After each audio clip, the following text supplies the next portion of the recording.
കടുവയുടെ ആക്രമണത്തിൽ ടാപ്പിംഗ് തൊഴിലാളി കൊല്ലപ്പെട്ട കാളികാവ് അടക്കാക്കുണ്ടിൽ നാട്ടുകാരുടെ പ്രതിഷേധം. സ്ഥലത്തെത്തിയ ഡിഎഫ്ഒയെ നാട്ടുകാർ തടഞ്ഞു. പോലീസും നാട്ടുകാരും തമ്മിൽ സംഘർഷമുണ്ടായി. കൊല്ലപ്പെട്ട ഗഫൂറിന്റെ കുടുംബത്തിന് 10 ലക്ഷം രൂപ നഷ്ടപരിഹാരം നൽകാൻ തീരുമാനിച്ചു.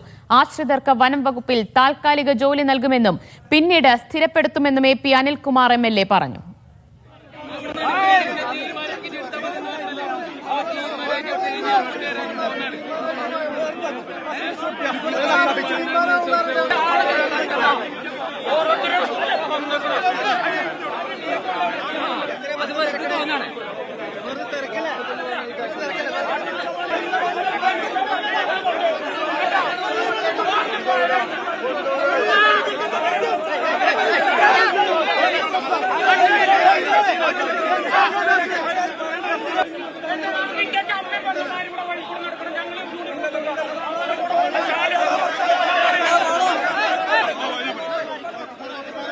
കൂടുതൽ വിവരങ്ങൾ ജംഷീർ കൊടിഞ്ഞി നൽകും. ജംഷീർ, കൊല്ലപ്പെട്ട ഗഫൂറിന്റെ കുടുംബത്തിന് 10 ലക്ഷം രൂപ നഷ്ടപരിഹാരം നൽകാൻ തീരുമാനമായി കഴിഞ്ഞിരിക്കുന്നു. മയക്കുവെടി വയ്ക്കുന്നതിലും അധികം വൈകാതെ തന്നെ തീരുമാനമുണ്ടാകുമെന്നാണ് അറിയുന്നത്. നാട്ടുകാരുടെ രോഷം അടങ്ങിയിട്ടുണ്ടോ അതോ ഇപ്പോഴും പ്രതിഷേധം തുടരുകയാണോ?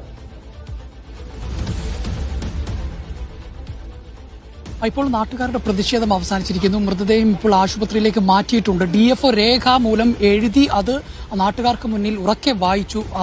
ഉറപ്പുകൾ ഒക്കെ ഉറക്കെ വായിച്ചതിന്റെ ശേഷമാണ് ഗഫൂറിന്റെ മൃതദേഹവുമായി വന്ന ആംബുലൻസ് താഴേക്ക് പോകാൻ നാട്ടുകാർ അനുവദിച്ചത് എന്നുള്ളതാണ്. 10 ലക്ഷം രൂപ വനംവകുപ്പും അതോടൊപ്പം തന്നെ 4 ലക്ഷം രൂപ ദുരന്ത നിവാരണ അതോറിറ്റിയിൽ നിന്നും മരിച്ച ഗഫൂറിന്റെ കുടുംബത്തിന് നൽകും. അതിൽ 5 ലക്ഷം നാളെ തന്നെ നൽകാനുള്ള നടപടി ഉണ്ടാകുമെന്നുള്ളതാണ്. ബാക്കി വരുന്ന 5 ലക്ഷം രൂപ കുടുംബത്തിന്റെ അനന്തരാവകാശ സർട്ടിഫിക്കറ്റ് ലഭിച്ചാൽ ഉടൻ നൽകുമെന്നുള്ളതാണ്. അതോടൊപ്പം തന്നെ ഈ മരിച്ച ഗഫൂറിന്റെ കുടുംബത്തിൽ നിന്ന് ഒരാൾക്ക് ജോലി, അത് വിധവയ്ക്കോ മറ്റോ ഒരു ജോലി നൽകും. അത് വനംവകുപ്പിൽ താൽക്കാലിക ജോലി നൽകുകയും പിന്നീട് അത് സ്ഥിരപ്പെടുത്താൻ ശുപാർശ നൽകുകയും ചെയ്യുമെന്നുള്ളതാണ്. അതോടൊപ്പം തന്നെ ഈ കടുവയെ മയക്കുവെടി വെക്കാനുള്ള സംഘങ്ങൾ പാലക്കാട്ടിൽ നിന്നും വയനാട്ടിൽ നിന്നും പുറപ്പെട്ടിട്ടുണ്ട്. ഉടൻ ഇങ്ങോട്ടേക്ക് എത്തും. തുടർന്ന് കുങ്കിയാനകൾ ഉപയോഗപ്പെടുത്തിക്കൊണ്ട് തന്നെ ഈ കടുവയെ വെടിവെക്കാനുള്ള മയക്കുവെടി വെക്കാനുള്ള നടപടികൾ ആരംഭിക്കും എന്നുള്ളത് DFO ആദ്യം അത് വാക്കാൽ പറഞ്ഞു. പക്ഷേ നാട്ടുകാർ അത് മുഖവിലേക്ക് എടുത്തില്ല.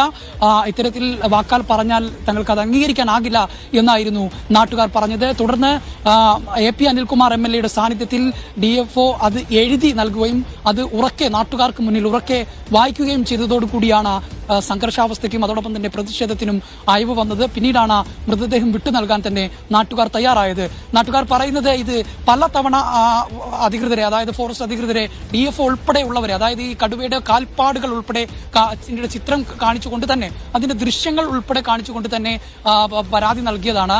ഇവിടുത്തെ ജനങ്ങൾക്ക് ഭീഷണിയിലാണ് അവർ കഴിയുന്നതെന്ന് കാണിച്ചുകൊണ്ട്. പക്ഷേ അത് ആ ഒരു രീതിയിൽ പരിഗണിച്ചില്ല എന്നുള്ളതാണ്. കൂട് സ്ഥാപിക്കണം എന്നടക്കമുള്ള കാര്യങ്ങൾ നാട്ടുകാർ പലതവണ ഇവരെ അധികൃതരെ അറിയിച്ചതാണ്. പക്ഷേ ആ രീതിയിലുള്ള യാതൊരു വിധത്തിലുള്ള നടപടിയും അവരുടെ ഭാഗത്തുനിന്ന് ഉണ്ടായില്ല എന്നുള്ളതാണ് ഇത്തരത്തിൽ വലിയൊരു പ്രതിഷേധത്തിലേക്ക് നാട്ടുകാർ പോകാൻ ഇടയായത്. അതിനിടെ DFO ഈ കാര്യങ്ങൾ വിശദീകരിക്കുന്നതിനിടെ പോലീസ് നാട്ടുകാരോട് മാറി നിൽക്കാൻ പറഞ്ഞത് മറ്റൊരു സംഘർഷത്തിന് ഇടയാക്കുന്ന ഒരു സാഹചര്യമുണ്ടായി. DYSP ആളുകളോട് മാറിക്കാൻ പറഞ്ഞതാണ് വലിയ സംഘർഷത്തിനിടയാക്കിയത്. അത് പിന്നീട് MLA നേതൃത്വത്തിലും മറ്റു ഇവിടുത്തെ ജനപ്രതിനിധികളുടെ നേതൃത്വത്തിലും ആണ് പിന്നീട് അത് പരിഹരിക്കുന്ന ഒരു സാഹചര്യം ഉണ്ടായത്. ഏതായാലും വലിയ ഒരു പ്രതിഷേധമായിരുന്നു അല്പം മുമ്പ് വരെ ഇവിടെ ഉണ്ടായിരുന്നത്. ഏതായാലും രേഖാമൂലം അധികൃതർ നൽകിയ ഉറപ്പിന്റെ അടിസ്ഥാനത്തിലാണ് ഇപ്പോൾ ഈ സമരം അവസാനിപ്പിച്ചിട്ടുള്ളത് എന്നുള്ളതാണ്. ഈ ഉറപ്പ് കൃത്യമായി പാലിച്ചില്ലെങ്കിൽ സമരം തുടരും എന്ന് തന്നെയാണ് നാട്ടുകാർ പറയുന്നത്. പലതവണ അധികൃതർക്ക് പരാതി നൽകിയതാണ്. ഈ പ്രദേശത്തെ നിരവധി വരുന്ന വളർത്തുമൃഗങ്ങളെ ഈ കടുവ കടിച്ചുകൊണ്ടുപോയതാണ്. ആടുകളെയും പശുക്കളെയും നായകളെയും ഒക്കെ കടിച്ചുകൊണ്ടുപോയതാണ്. അന്ന് തന്നെ പറഞ്ഞതാണ് ഇവിടെ ഈ കടുവയുടെ പ്രശ്നം ഉള്ളതാണ്, അത് ഈ നാട്ടുകാർക്ക് നേരെ തിരിയുമെന്നുള്ള കാര്യം. ഇന്നിപ്പോൾ അത് സംഭവിച്ചിരിക്കുന്നു എന്നുള്ളതാണ്. അതിദാരുണമായി ഒരു 43-കാരൻ മരണപ്പെട്ടിരിക്കുന്നു എന്നുള്ളതാണ്. ഒരു കുടുംബത്തിന്റെ ഏക ആശ്രയമായിരുന്നു. ഭാര്യയും 3 മക്കളും കിടപ്പ് രോഗിയായ ഒരു ഉമ്മയുമുള്ള കുടുംബത്തിന്റെ ഏക ആശ്രയമായിരുന്നു ഈ യുവാവ് എന്നുള്ളതാണ്. അദ്ദേഹത്തെയാണ് ഇപ്പോൾ ഈ കടുവ ആക്രമിച്ചിരിക്കുന്നത്. ഏതായാലും ഇതിനകത്ത് കൃത്യമായ ഒരു ഇടപെടൽ വേണമെന്നുള്ള ആവശ്യം ഇപ്പോഴും നാട്ടുകാർ ഉന്നയിക്കുകയാണ്. ജംഷീർ കുടുങ്ങിയാണ് വിവരങ്ങൾ നൽകിയത്. നഷ്ടപരിഹാരത്തിന്റെ ആദ്യ ഗഡുവും തന്നെ കുടുംബത്തിന് കൈമാറാനുള്ള തീരുമാനമായിരിക്കുകയാണ്. കടുവയെ മയക്കുവെടി വെക്കുന്നതുമായി സംബന്ധിച്ച് ഉടൻ തീരുമാനമാകും. അതിന് പിന്നാലെയാണ് ഇപ്പോൾ നാട്ടുകാരുടെ പ്രതിഷേധം അവസാനിച്ചത്. മൃതദേഹം പോസ്റ്റ്മോർട്ടത്തിനായി കൊണ്ടുപോവുകയും ചെയ്തിട്ടുണ്ട്.